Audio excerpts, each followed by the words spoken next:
Friends, welcome back to my channel. ఏంటివి అనుకుంటున్నారా? Return gifts అండి. మా పాప స్కూల్లో డిస్ట్రిబ్యూట్ చేయడానికి తీసుకున్నా.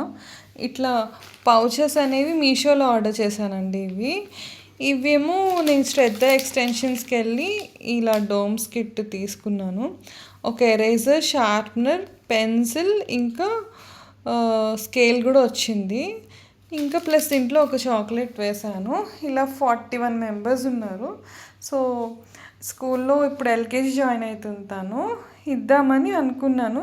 లాస్ట్ ఇయర్ కూడా లైక్ ప్లే గ్రూప్లో జాయిన్ చేసినప్పుడు ఏంటి ఇచ్చానబ్బా, డోమ్స్, కలర్ క్రేయాన్స్ ఇచ్చాను. సో ఇయర్ కూడా ఏదో ఒకటి ఇద్దాము పిల్లలకి, అంటే హ్యాపీగా ఫీల్ అవుతారు కదా అని చెప్పేసి ఇలా తీసుకున్నాను. నాకు కూడా ఇలా ఇంట్రెస్ట్, పిల్లలకి అదొక మెమరీ కింద ఉంటుందని ఇలా ప్యాక్ చేశాను. మీ అందరికీ నచ్చినట్టయితే నాకు కామెంట్ సెక్షన్లో కామెంట్ చేయండి. Thank you all.